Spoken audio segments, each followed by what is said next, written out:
নাড়াচাড়া করে না, কারণ পা নাড়াচাড়া করলে রাসূলের ঘুমে ব্যাঘাত আসবে, নবীজির আরামে ব্যাঘাত ঘটবে। হযরত আবু বকরের পায়ের ভেতরে সাপ এমন ভাবে কামড়াইতেছে যে বিষের যন্ত্রণায় হযরত আবু বকরের চোখের পানি পড়া শুরু হয়েছে।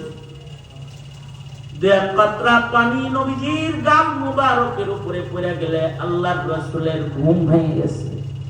নবীজি বলে, আবু বকর কাঁদছেন কেন? নবীজি, আমার পায়ে সাপে কামড়াইতেছে, বিষাক্ত কামড় পড়েছে। আল্লাহর রাসূল সাথে সাথে পাটা ওই গর্তের থেকে সরায় দিয়া নবী পাক নিজের লোহাব মুবারক হযরত আবু বকরের সাপের কামড়ের জায়গায় লাগায় দিয়েছে। সাথে সাথে